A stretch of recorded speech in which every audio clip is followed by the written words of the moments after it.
Hello everyone. দেখুন, বুক ধড়ফড় সমস্যা নিয়ে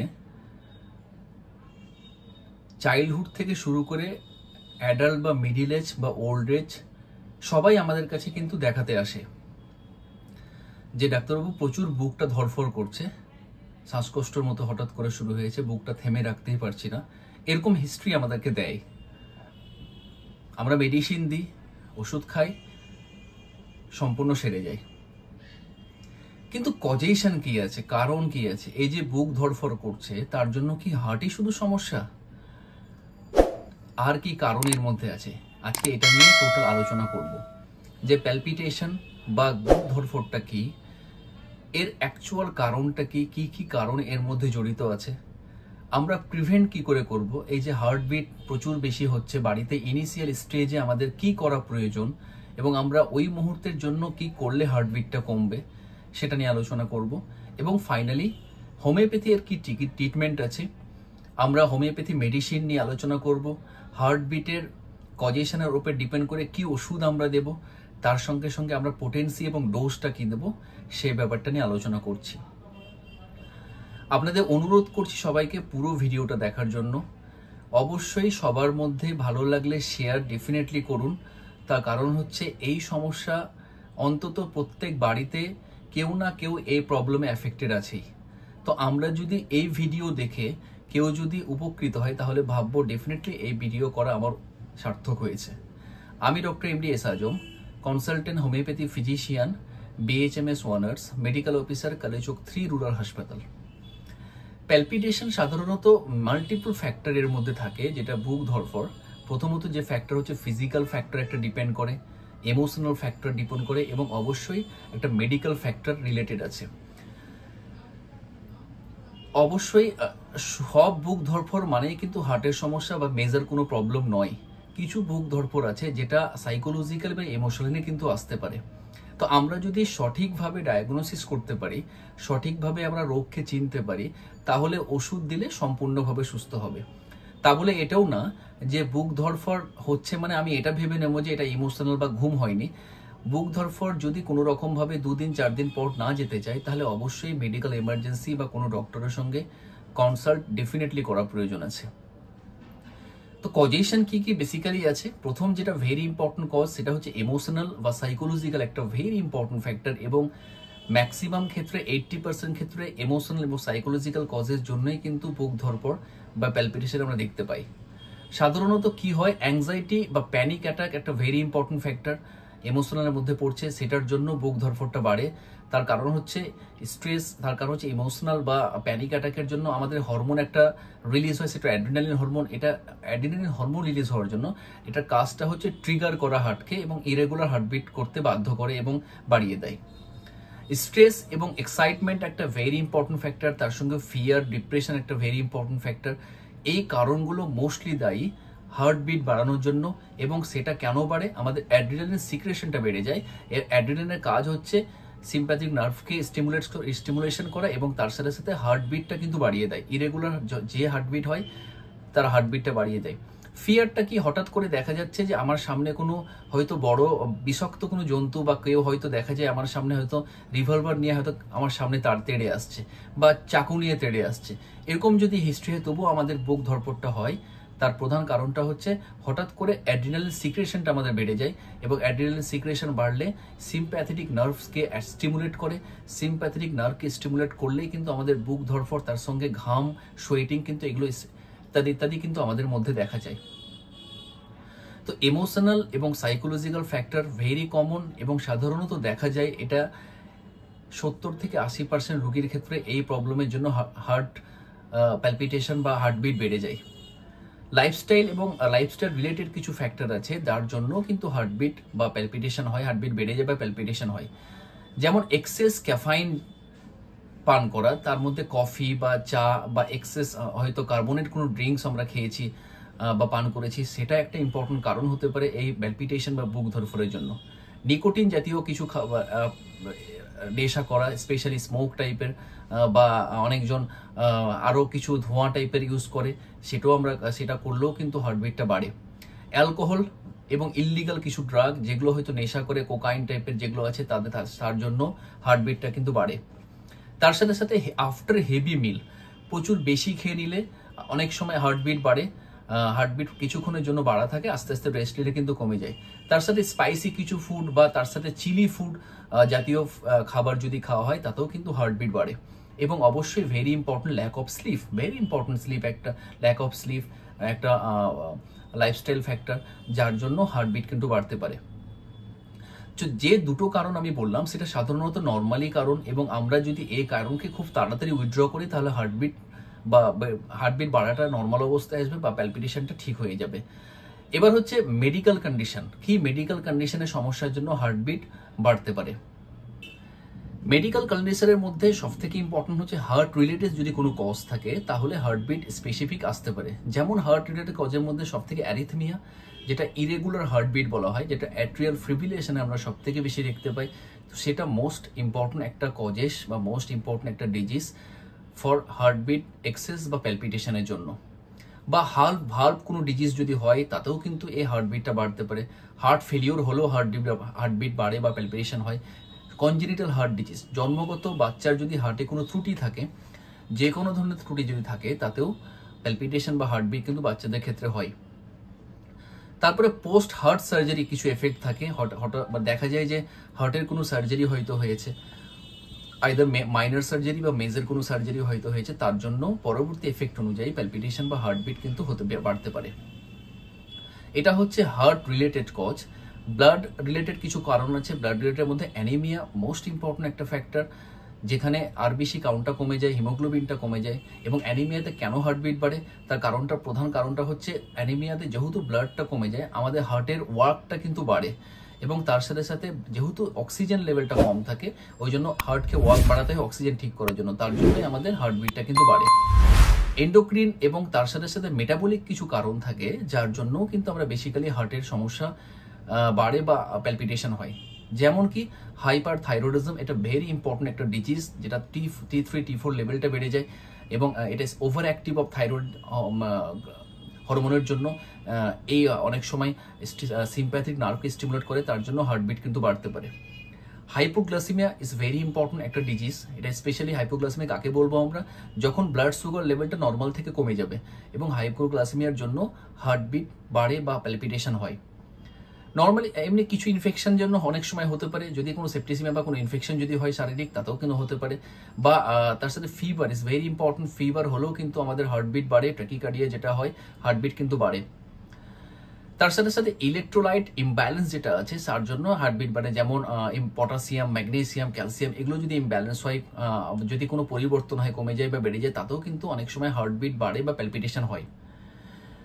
এটা হচ্ছে মেডিকেল রিলেটেডের মধ্যে endocrine metabolic cause. Medicine related কিছু কারণ আছে যে কারণেও অনেক সময় প্যালপিটেশন বা হার্টবিট হয়, যেমন অ্যাজমাটিক ইনহেলেশন হলেও কিন্তু হার্টবিট বাড়তে পারে। থাইরয়েড কিছু মেডিকেশন নিলেও হার্টবিট অনেক সময় বাড়ে, বা সাম অ্যান্টি ডিপ্রেসিভ কিছু মেডিসিন, সাইকোলজিক্যালি কিছু মেডিসিন, ডায়েট পিল ভেরি ইম্পর্টেন্ট, হার্টবিট বাড়তে পারে, বা স্লিপিং পিল সময় কিন্তু হার্টবিট অনেক সময় বাড়ে। লাংসের কিছু কজ, রেসপিরেটরি কিছু কারণ থাকতে পারে যার জন্য হার্টবিট বাড়ে, যেমন রেসপিরেটরি কজের মধ্যে যে অ্যাকুট ল্যারিঞ্জাইটিস বা অ্যাকুট ট্র্যাকিয়া কোনো ইনফেকশন যদি হয় তাতেও কিন্তু হার্টবিট বাড়ে, কারণ ওই সময়টাতে শ্বাস নেওয়ার খুব প্রবলেম হয়, শ্বাস নেওয়ার প্রবলেম হলেও কিন্তু হার্টবিট বাড়তে পারে। অ্যাকুট অ্যাজমা বা অ্যাকুট ব্রঙ্কাইটিসের ক্ষেত্রে অনেক সময় হার্টবিট বাড়ে, বা অনেক সময় অ্যাকুট ইনজুরি অফ ন্যাজাল স্টেজে যদি ইনজুরি হয় তাতেও কিন্তু অনেক সময় হার্টবিট কিন্তু বাড়তে পারে। তার সাথে সাথে কনিক কিছু ব্রঙ্কাইটিস, তার সাথে কনিক অ্যাজমা, এমফাইসিমাটাস কিছু ফ্যাক্টর বা টিউবারকুলোসিস এগুলো ফ্যাক্টরের জন্য অনেক সময় প্যালপিটেশন হয় বা হার্টবিট কিন্তু বাড়ে। তো টোটাল এই লাংসের এই ফ্যাক্টরগুলো রেসপন্সিবল ফর হার্টবিট ইনক্রিজেস বা প্যালপিটেশন হওয়ার জন্য ভেরি ইম্পর্টেন্ট ফ্যাক্টর ক্রিয়েট করে।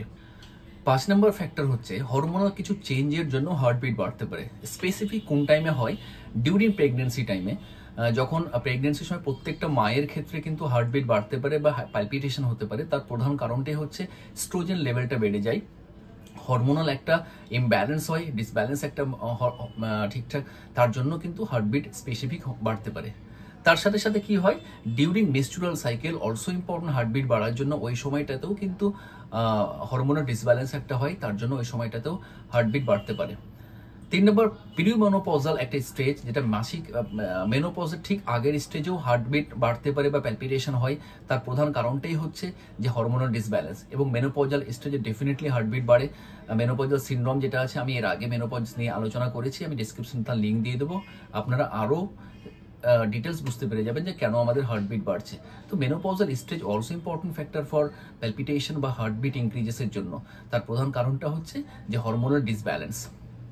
তো এটা হচ্ছে টোটাল 5টা ফ্যাক্টর ফর প্যালপিটেশন বা হার্টবিট ইনক্রিজেসের জন্য।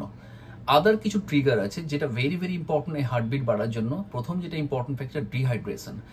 ডিহাইড্রেশনে আমাদের হার্টবিট বাড়ে, তার কারণটা হচ্ছে কিডনি ফাংশনটা ওই সময়টা ফ্ল্যাকচুয়েট করে এবং ব্লাড সার্কুলেশন কমে যায়। তার জন্য কিন্তু সিম্প্যাথিক নার্ভ স্টিমুলেশন হয়, অ্যাড্রিনালিন সিক্রেশন বাড়ে। তার জন্য অবশ্যই কিন্তু হার্টবিটটা আস্তে আস্তে বাড়তে থাকে, তার কারণটা হচ্ছে যে ব্লাড সার্কুলেশন যেহেতু কমে। দ্বিতীয় হচ্ছে হাই অল্টিটিউড, যদি উঁচু কোনো জায়গাতে আমরা যাই তাতেও কিন্তু হার্টবিট বাড়ে। তার প্রধান কারণটা হচ্ছে অক্সিজেন ডিপ্রাইভ হয়, অক্সিজেন স্যাচুরেশনটা কমে যায়, তার জন্য কিন্তু হার্টবিটটা বাড়তে পারে, যেটা অ্যানিমিয়ার ক্ষেত্রে স্পেসিফিক আমরা দেখতে পাই।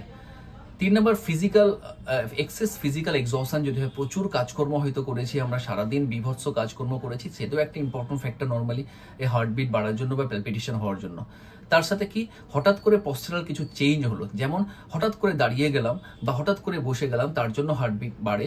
তার প্রধান কারণটা হচ্ছে autonomic nerve system does not regulate blood pressure, এবং হার্ট আর্জেন্টলি রেগুলেট করতে পারে না, তার জন্য র্যাপিড হার্টবিট বাড়ে। এবং এটা ভেরি ইম্পর্টেন্ট, নার্ভাস সিস্টেম একটা ভেরি ইম্পর্টেন্ট ফ্যাক্টর, যে কুইকলি উঠলে বা বসলে একটা প্যালপিটেশন হয়, তার জন্য তার নর্মালি এটার জন্য কিন্তু প্যালপিটেশন হওয়ার চান্সটা থাকে। তো টোটাল 6খানা যে কারণ বললাম, তার রিলেটেড কি কি রেসপন্সিবল ফ্যাক্টর আছে এই হার্টবিট বাড়ার জন্য বা প্যালপিটেশনের, সেটা নিয়ে আলোচনা করলাম। এবার আমরা আলোচনা করব হাউ টু প্রিভেন্ট প্যালপিটেশন। আমরা প্যালপিটেশন কি করে প্রিভেন্ট করব। প্রথম যেটা ভেরি ইম্পর্টেন্ট ফ্যাক্টর, সেটা হচ্ছে প্রথমত আমি একটা ট্রিগার যেটা আছে সেটাকে আইডেন্টিফাই করতে হবে। কি কারণে আমার হার্টবিট বাড়ছে, কফি খেলে বা অ্যালকোহল খেলে বা নিকোটিন বা স্মোকিং করলে, অ্যাংজাইটি আছে, এগুলো কারণ যদি থাকে তাহলে প্রথমত হচ্ছে এগুলো টোটালি অ্যাভয়েড করতে হবে আমাকে।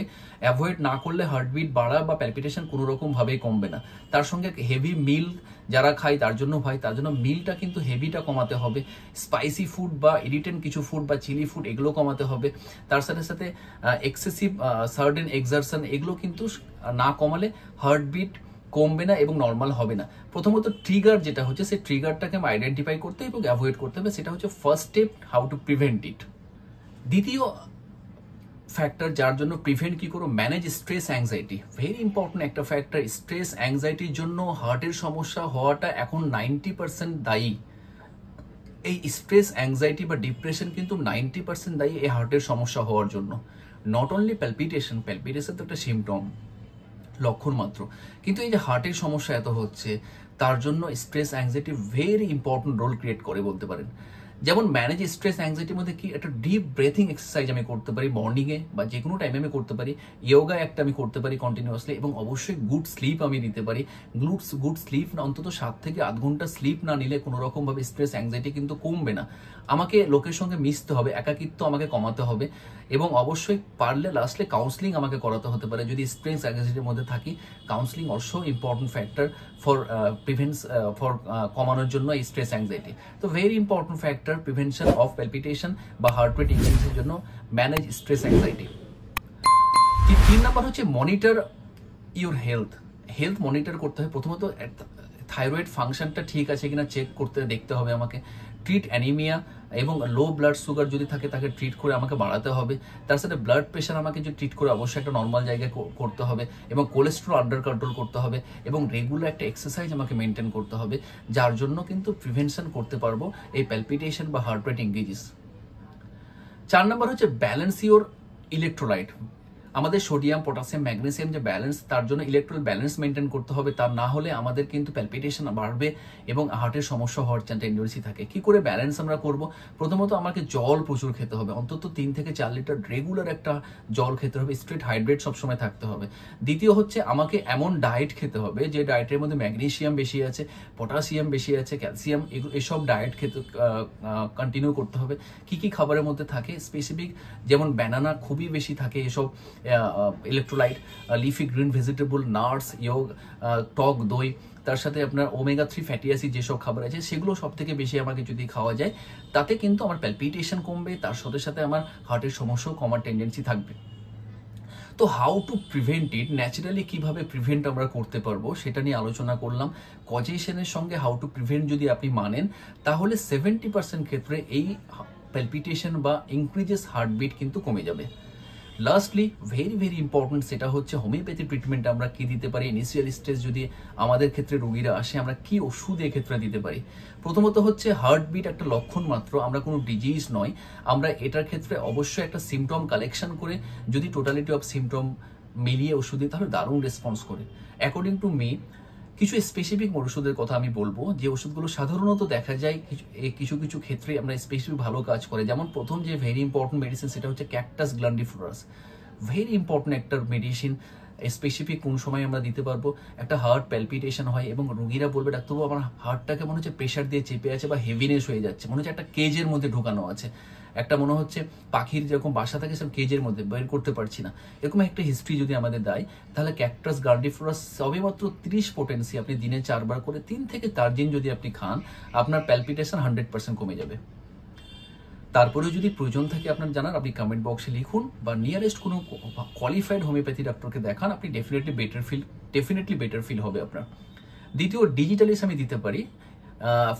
কখন দেবো আমরা, ইন্টারমিটেন্ট হার্টবিট যখন থাকবে, হঠাৎ করে পালসটা আমি মাপছি, দেখছি দুটো বিট পাচ্ছি, তারপরে বিটটা আমি পাচ্ছি না, ইন্টারমিটেন্ট এরকম যদি বিট আমার ক্ষেত্রে আসে, তার ক্ষেত্রে কিন্তু আমি ডিজিটালিস দিতে পারি। তার সাথে সাথে একটা প্যালপিটেশন থাকবে, একটা অ্যাংজাইটি টেন্ডেন্সি বা স্ট্রেস একটা থাকবে, সেসব রোগীদের ক্ষেত্রে যদি আমরা দিই তাহলে দারুণ রেসপন্স করবে। ডিজিটালিস 30 পোটেন্সি 4 দিনে 4 বার করে 5 থেকে 6 দিন আপনি দিন, আপনার হার্ট প্যালপিটেশন বা মেজার কোনো প্রবলেম না থাকলে 100% সেরে যাবে।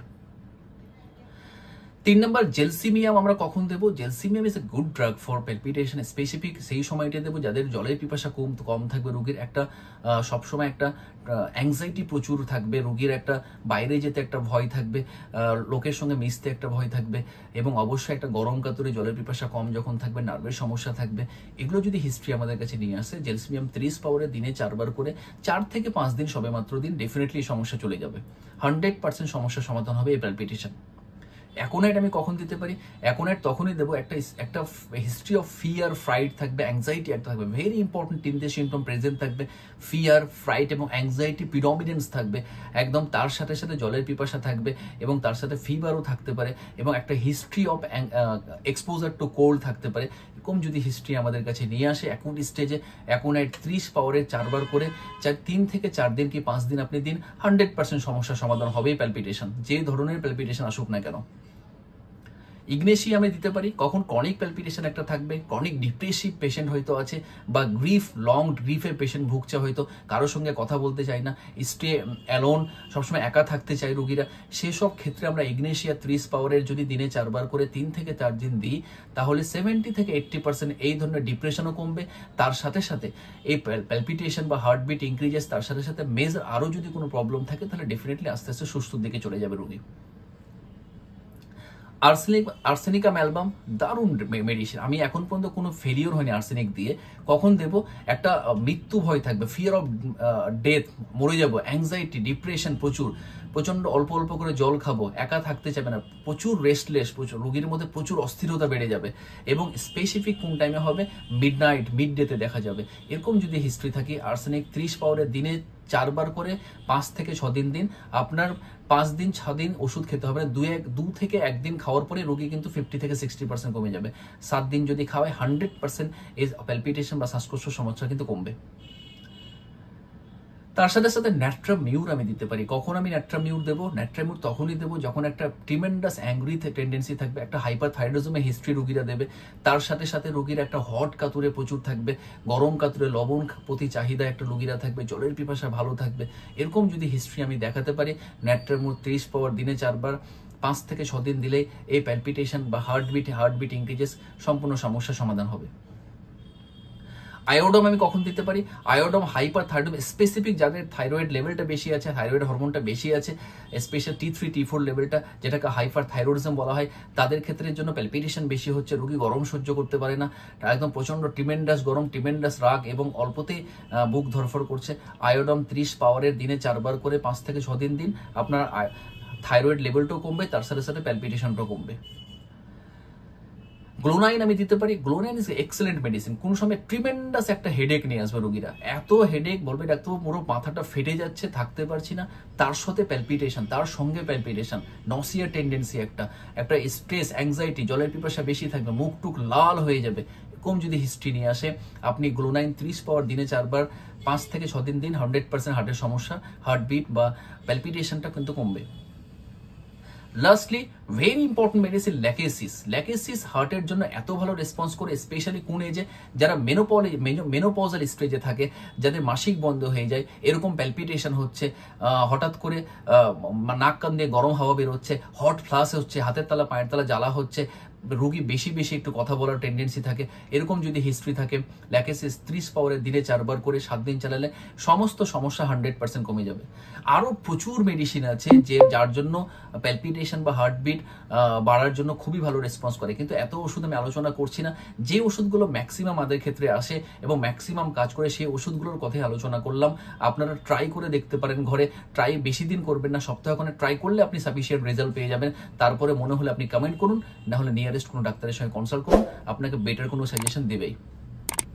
তো আজকে আপাতত এটুকুই। এই টপিকসটা ভেরি ভেরি ইম্পর্টেন্ট সবার জন্য। সবাইকে অনুরোধ করছি প্রচুর শেয়ার করুন লোকের মধ্যে, কারণ কেউ না কেউ দেখে এই টপিকস অবশ্যই উপকৃত হবে। অবশ্যই লাইক কমেন্টটা করুন, সাবস্ক্রাইবটা অবশ্যই করতে ভুলবেন না। তার কারণটা হচ্ছে পরবর্তী যে ভিডিও আমি দেবো অবশ্যই আপনার কাছে মেসেজটা পৌঁছে যাবে, নোটিফিকেশন আপনি খুব তাড়াতাড়ি পেয়ে যাবেন এবং অবশ্যই ভিডিও দেখতে হেল্প হবে। এবং লাস্টলি একটা কথা বলে রাখি, ক্লাসিক্যাল হোমিওপ্যাথি ফিজিশিয়ান যে চ্যানেল, সেই চ্যানেলটাকে ফলো করুন, অবশ্যই সেই চ্যানেলটা কনস্ট্যান্ট ফলো করুন। আগের যেগুলো ভিডিও আছে সেগুলো দেখুন, হেলথ রিলেটেড প্রচুর ভিডিও পাবেন আপনি, ননস্টপ ভিডিও আমি দেবো, আশা করছি আপনাদের খুবই হেল্প হবে। তো সম্পূর্ণ ভিডিও দেখার জন্য সবাইকে ধন্যবাদ। সবাই ভালো থাকুন, সবাই সুস্থ থাকুন। পুরো ভিডিও দেখার জন্য সবাইকে ধন্যবাদ।